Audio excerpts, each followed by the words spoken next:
Hi friends, welcome back to Subhiksha Samayalarai. நான் உங்கள் ஐஸ்வர்யா. இன்றைக்கி நம்ம ரொம்ப சூப்பரான ஒரு ரெசிபி தான் பார்க்க போகிறோம். காலிஃப்ளவர் மஞ்சூரியன், அதாவது கோபி மஞ்சூரியன் சொல்லுவோம் இல்லையா, அதுதான் எப்படி செய்யலாங்கிறத பார்த்தலாம். ரொம்ப குறைவான திங்ஸ் வச்சு தான்.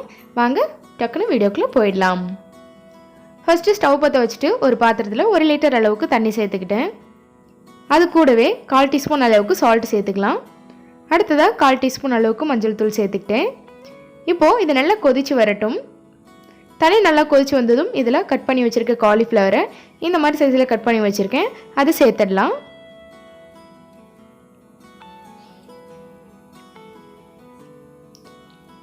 காலிஃப்ளவர் சேர்த்துட்டு 1 நிமிஷம் வரைக்கும் விட்டுடலாம். அப்படியே இந்த சூட்லேயே இருக்கட்டும், தண்ணியிலேயே.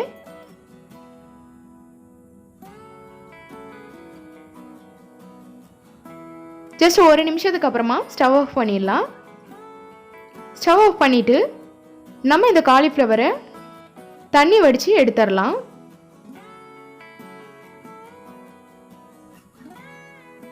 இந்த மாதிரி ஒரு வடிகட்டி வச்சு காலிஃப்ளவர் மட்டும் தனியாக வடித்தாச்சு. அடுத்ததாக ஒரு பவுலில் 1/2 கப் அளவுக்கு மைதா சேர்த்துக்கலாம். அடுத்ததாக 1/2 கப் அளவுக்கு கார்ன்ஃப்ளவர் சேர்த்துக்கலாம். அடுத்ததாக 2 டீஸ்பூன் அளவுக்கு அரிசி மாவு சேர்த்துக்கலாம். அரிசி மாவு சேர்க்கும் போது நல்ல ஒரு கிறிஸ்பினஸ் கிடைக்கும். அதனால் 2 டீஸ்பூன் அளவுக்கு அரிசி மாவு சேர்த்துக்கலாம். அரிசி மாவு சேர்த்துட்டு அடுத்ததாக காரத்துக்கு தேவையான அளவு மிளகாய் தூள் சேர்த்துக்கலாம். நான் 1/4 டீஸ்பூன் அளவுக்கு மிளகாய் தூள் சேர்த்துக்கிறேன். நீங்கள் உங்கள் காரத்துக்கு தேவையான அளவு சேர்த்துக்கோங்க. இப்போது தேவையான அளவு உப்பு சேர்த்துக்கலாம். நான் 1/2 டீஸ்பூன் அளவுக்கு உப்பு சேர்த்துருக்கேன். சேர்த்துட்டு அடுத்ததாக கொஞ்சமாக ஒரு 1/4 டீஸ்பூன் அளவுக்கு மட்டும் மிளகுத்தூள், அதாவது பெப்பர் பவுடர் சேர்த்துக்கலாம். சேர்த்துட்டு இப்போ இது எல்லாத்தையுமே ஒரு தடவை நல்லா மிக்ஸ் பண்ணி விட்டுறலாம். ஒரு தடவை இந்த மாதிரி நல்லா மிக்ஸ் பண்ணி விட்டாச்சு. இப்போ இதில் ஒரு பிஞ்ச் அளவுக்கு மட்டும் ஃபுட் கலர் சேர்த்துக்கலாம். இது ஆப்ஷனல் தான், உங்களுக்கு தேவைன்னா சேர்த்துக்கோங்க. ஜஸ்ட் ஒரு பிஞ்ச் மட்டும் ஃபுட் கலர் சேர்த்துக்கிட்டாச்சு. ஃபுட் கலர் சேர்த்துட்டு இப்போ இதையும் ஒரு தடவை நல்லா மிக்ஸ் பண்ணி விட்டுடலாம்.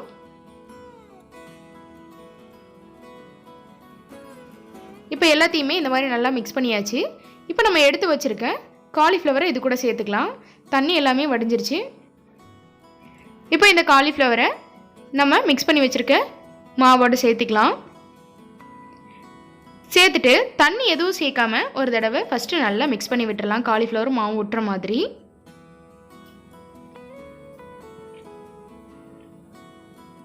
இந்த மாதிரி ஒரு தடவை நல்லா மிக்ஸ் பண்ணி விட்டுட்டு இப்போ இதில் கொஞ்சம் கொஞ்சமாக தண்ணி சேர்த்து நல்லா திக்கான ஒரு பேஸ்ட்டாக வர மாதிரி, காலிஃப்ளவரில் நல்லா ஒட்டுற மாதிரி இதை நல்லா கலந்து எடுத்துடலாம்.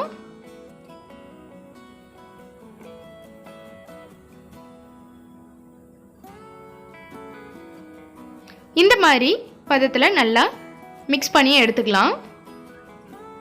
இப்போ இதை ஒரு 10 நிமிஷம் வரைக்கும் ஊற வச்சிடலாம். அடுத்ததாக ஸ்டவ் பற்ற வச்சு ஒரு கடாய் வச்சிடலாம். அதில் நம்ம காலிஃப்ளவர் பொரிக்கிறதுக்கு தேவையான அளவு எண்ணெய் சேர்த்துக்கலாம்.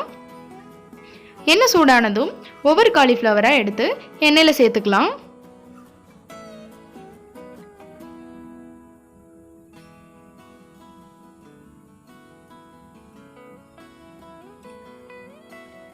இந்த மாதிரி ஒவ்வொரு காலிஃப்ளவராக தள்ளி தள்ளி சேர்த்துக்கிட்டோம் அப்படின்னா தான் நம்மளுக்கு சாப்பிட்றப்போ தனித்தனியாக கிடைக்கும்.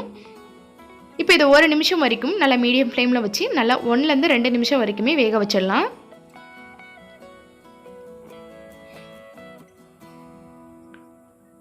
இப்போ பார்த்தீங்கன்னா நல்லா கலர் மாதிரி வந்துருச்சு. காலிஃப்ளவர் நல்லா வெந்து வந்துருச்சு.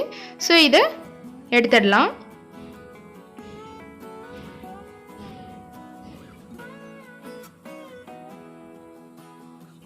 இப்போ இதே மாதிரியே நான் மிக்ஸ் பண்ணி வச்சுருக்க எல்லா காலிஃப்ளவரும் பொரிச்சு எடுத்துக்க போகிறேன். இப்போ எல்லாத்தையுமே பொரிச்சு எடுத்துட்டாச்சு.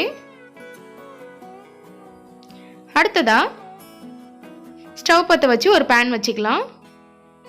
பேன் சூடானதும் 2லேருந்து 3 டீஸ்பூன் அளவுக்கு எண்ணெய் சேர்த்துக்கலாம்.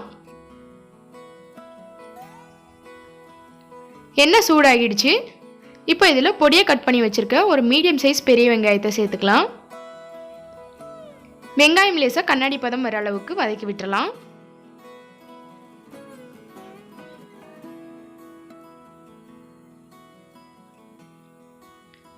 வெங்காயம் நல்லா வதங்கி வந்ததும் இப்போ இது கூட அடுத்ததாக ஒரு பச்சை மிளகாய் சின்னதாக கட் பண்ணி வச்சுருக்கேன்.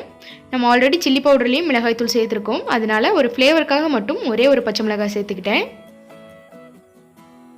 இப்போ இது எல்லாத்தையும் நல்லா மிக்ஸ் பண்ணி விட்டுறலாம். இந்த ஸ்டேஜில் 2 டீஸ்பூன் அளவுக்கு டொமேட்டோ சில்லி சாஸ் சேர்த்துக்கலாம்.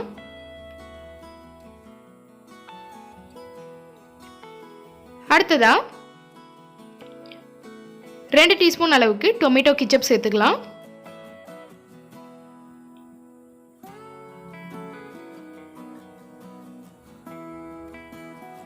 அடுத்ததா 1 டீஸ்பூன் அளவுக்கு டார்க் சோயா சாஸ் சேர்த்துருக்கேன்.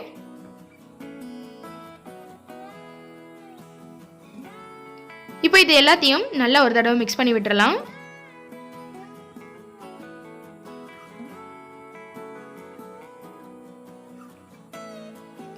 இந்த மாதிரி ஒரு தடவை நல்லா மிக்ஸ் பண்ணி விட்டாச்சு. இப்போ இதில் 1/2 டீஸ்பூன் அளவுக்கு இஞ்சி பூண்டு பேஸ்ட்டு சேர்த்துக்கலாம். இஞ்சி பூண்டு பேஸ்ட்டு சேர்த்துட்டு ஜஸ்ட் இதோ ஸ்மெல்லாம் போகிற மாதிரி நல்லா வதக்கி விட்டுறலாம்.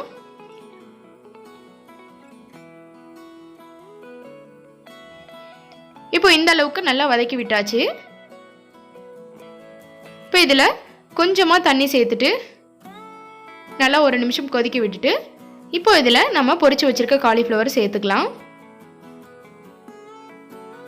சேர்த்துட்டு இதை நல்லா ஒரு தடவை மிக்ஸ் பண்ணி விட்டுறலாம்.